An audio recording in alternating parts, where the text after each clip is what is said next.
हम अपनी जान के दुश्मन को अपनी जान कहते हैं। हम अपनी जान के दुश्मन को अपनी जान कहते हैं। मोहब्बत की इसी मिट्टी को हिंदुस्तान कहते हैं, हिंदुस्तान कहते हैं। जो दुनिया में सुनाई दे उसे कहते हैं खामोशी, जो आंखों में दिखाई दे उसे तूफान कहते हैं। जो ये दीवार का सुराख है साहब, जो ये दीवार का सुराख है, चाइना, अमेरिका, पाकिस्तान साजिशों का हिस्सा है, मगर हम इसे अपने घर का रोशनदान कहते हैं, अपने घर का रोशनदान कहते हैं। परम सम्माननीय निर्णायक मंडल के सदस्यों, सभा में उपस्थित सभी गणमान्य व्यक्ति, मैं नेहा वर्मा देश प्रेम और राष्ट्र निर्माण के उपलक्ष्य पर अपने कुछ विचार आप सभी के साथ साझा करना चाहूंगी। आज़ादी का असली मतलब वही समझ सकता है जिसने कभी गुलामी की हो। हम सौभाग्यशाली हैं कि हमने स्वतंत्र भारत में जन्म लिया। यूं तो आज़ादी की लौ 1857 में ही जल चुकी थी, जो वर्षाल बनकर 1947 में हमारे देश को आज़ाद कराई। प्राचीन, मध्यकालीन और वर्तमान भारत के उदाहरणों से स्पष्ट करना चाहूंगी कि जब हम फिरंगियों के फेरे में फंस गए थे तो रंग दे बसंती चोला की एक आवाज पर टोलों के टोले उमड़ आते थे और उनके वंदे मातरम के नारों से खून में आने वाला 5-5 डिग्री का तूफान अंग्रेजी शासकों की जड़ों में तूफान ला देता था। लोग मर जाते थे, मिट जाते थे, फांसी चढ़ जाते थे, तो वो भी अपनी देशभक्ति साबित कर रहे होते थे, क्योंकि ये उस दौर की देशभक्ति की कसौटी थी। उसके बाद 62, 65 और 71 के युद्धों में अपना सुहाग गवा देने वाली औरत, जब घर के हालात ये हो जाया करते थे कि प्यार भी भरपूर गया, मांग का सिंदूर गया, नन्हे नौनिहालों की लंगोटियां चली गई, छोटी छोटी बेटियों की चोटियां चली गई, बाप की कमाई गई, भाई की पढ़ाई गई, ऐसा एक विस्फोट हुआ पता ही चला नहीं, पूरे जिस्म की ही कई बोटियां चली गई। और आपके लिए तो एक आदमी मरा है साहब, किंतु मेरे घर की तो रोटियां चली गई, मेरे घर की तो रोटियां चली गई वाले हालात पैदा हो जाने के बावजूद भी एक माँ अपने बेटे को सरहद पर दुश्मनों की धज्जियां उड़ाने के लिए भेज देती थी और उसे पत्र लिखाकर ये भेजा करती थी कि अम्मा ने खत लिखा है बड़े ही चाव से, पुत्र मेरे ना घबरा जाना, 1 इंच भी पीछे ना हटना, चाहे इंच इंच कट जाना, चाहे इंच इंच कट जाना। इस तरह पूरा परिवार अपनी देशभक्ति साबित कर रहा होता था। तब देश बलिदान मांगता था, तब देश लड़ जाने को कहता था, तब देश मर जाने को, मिट जाने को, फांसी चढ़ जाने को कहता था, किंतु आज देश लड़ जाने को नहीं कहता, आज देश मर जाने को, मिट जाने को, फांसी चढ़ जाने को नहीं कहता, बल्कि मेरे विचारों में यदि कोई व्यक्ति अपना काम पूरी ईमानदारी, पूरी मेहनत और पूरी लगन से करे ना, तो वही सबसे बड़ा देशभक्त है। मैं नहीं मानती कि फेसबुक और व्हाट्सएप की डीपी को 3 रंग में रंगना ही देशभक्ति है। और यदि आप कहेंगे कि साल में 2 बार हाथ में तिरंगा ले लेना देशभक्ति है, तो मैं पूछना चाहूंगी कि फुटपाथ में रहने वाला वो बच्चा ट्रैफिक की छांव में नंगे पांव में जब तिरंगा बेच रहा होता है, तो क्या इसे आप उसकी देशभक्ति कहेंगे? ये उसकी देशभक्ति नहीं, उसके पेट के भूख की शक्ति है जो उसे ऐसा करने पर मजबूर करती है। क्योंकि ना मस्जिद को जानते हैं, ना शिवालों को जानते हैं, ना मस्जिद को जानते हैं, ना शिवालों को जानते हैं। जो पेट के भूखे होते हैं ना, वो सिर्फ भोजन के निवालों को जानते हैं, वो सिर्फ भोजन के निवालों को जानते हैं। अपने परिवार, अपने समाज, अपने देश के लिए समर्पण का भाव है देशभक्ति। और हर देशद्रोही के जीवन में आने वाला तूफान है हमारी सच्ची देशभक्ति, ताकि हर देशद्रोही ये समझ सके कि अगर तू परिंदा है तो ये आसमान तेरा है, अगर तू दरिंदा है तो ये शमशान तेरा है, भाईचारे से रहना है तो रह इस जमीन पर, वरना ये कब्र भी तेरी है और यही कब्रिस्तान तेरा है और यही कब्रिस्तान तेरा है। लेकिन एक देशद्रोही से ज्यादा देशभक्ति तब आहत होती है जब एक बेटा अपने बूढ़े माँ बाप को वृद्धाश्रम की चौखट पर छोड़ आता है। करा उठती है वो देशभक्ति जब मुसीबत में फंसे लोगों की जान बचाने से ज्यादा हम सेल्फी लेकर अपने लाइक बढ़ाने में लगे रहते हैं।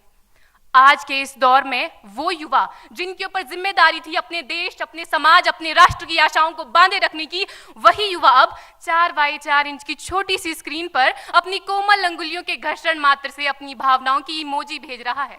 4 बोतल वोडका, काम मेरा रोज का ने भारत का भविष्य तबाह कर रखा है। हम ना एक ऐसे समाज में जीते हैं जहां लड़कों से बात करता देख जो भाई हड़काते हैं, लड़कों से बात करता देख जो भाई हड़काते हैं, वही भाई अपनी गर्लफ्रेंड के किस्से घर में हंस हंस कर सुनाते हैं। और मैं बता दूं, महिला सुरक्षा के मामले में हम आज भी 4थे नंबर पर आते हैं। हम ना एक ऐसे समाज में जीते हैं जहां पत्थर की मूरत को लगते हैं 56 भोग और भूखे नंगे तड़पते सो जाते हैं लोग, भूखे नंगे तड़पते सो जाते हैं लोग। मजदूर को मजदूर समझिए, मजबूर नहीं। गरीब को काम दीजिए, दान नहीं। और अगर दान देने के इच्छुक हैं तो जीते जी रक्तदान दीजिए और मरने के बाद अंग दान देकर किसी मरते हुए को जीवन दान दीजिए। यही सच्ची देशभक्ति और यही सच्चा राष्ट्र प्रेम है। ना सरकार मेरी है ना रब मेरा है, ना सरकार मेरी है ना रब मेरा है, और ना ही ये बड़ा सा नाम मेरा है।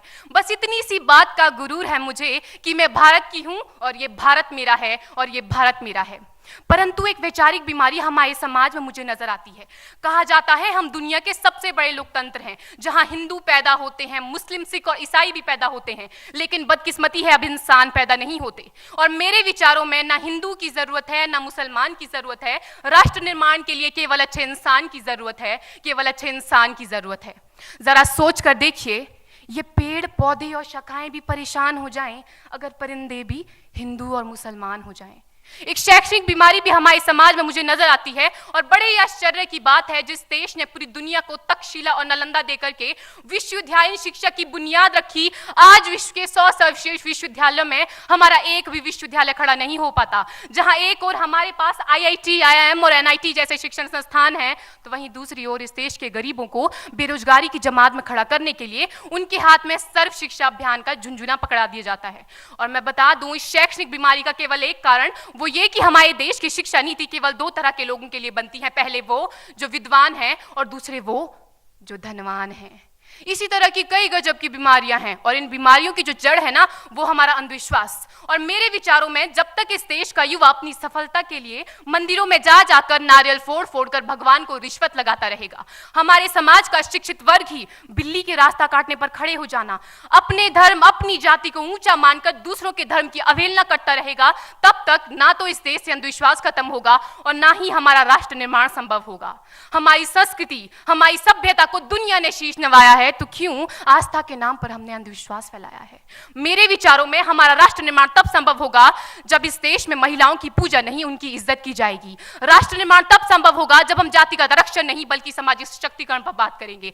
राष्ट्र निर्माण तब संभव होगा जब स्वच्छता अभियान में केवल सरकार नहीं बल्कि सड़क पर चलने वाला हर एक नागरिक हाथ बंटाएगा, स्वच्छ भारत स्वस्थ भारत को दिल से अपनाएगा। असल मायने में हमारा राष्ट्र निर्माण तब संभव होगा जब एक गरीब बच्चा मध्याह्न भोजन के लिए नहीं बल्कि ज्ञान अर्जन के लिए सरकारी स्कूल की चौखट पर कदम रखेगा। और हमारा राष्ट्र निर्माण तब तक संभव नहीं होगा जब तक एक नागरिक नैतिक रूप से सटीन, चारित्रिक रूप से भ्रष्ट, मानसिक रूप से दिवालिया, धार्मिक रूप से अंधा, राजनीतिक रूप से गंदा, स्वैच्छिक मान मूल्यों के आंकड़ों में जिन्न शिन्न पैपंदमयी अखंड भारत को खंड खंड करता रहेगा, तब तक हमारा राष्ट्र निर्माण संभव नहीं होगा। बड़ी बड़ी बातें नहीं, छोटी छोटी कोशिशें करनी होगी, क्योंकि ठोकर हमें पहाड़ से नहीं पत्थरों से लगा करती है। I being an Indian, I being a student, I being a symbol daughter of this motherland feel proud to be an Indian। और मैं सैल्यूट करना चाहूंगी सरहद पर दिन रात हमारी रक्षा के लिए खड़े हर उस जवान को, इस देश की पुलिस, प्रशासन और किसान को, और इस देश के हर उस व्यक्ति को जो अपना काम पूरी ईमानदारी, पूरी मेहनत और पूरी लगन से करते हैं, जिनके बिना राष्ट्र निर्माण की कल्पना करना भी असंभव सा लगता है। और आज इस मंच पर पूरी जिम्मेदारी के साथ मैं भारत की बेटी ये कहती हूं कि हमारा राष्ट्र निर्माण तब संभव होगा जब हम सभी, मैं, आप, हम सब मिलकर प्रयास करेंगे।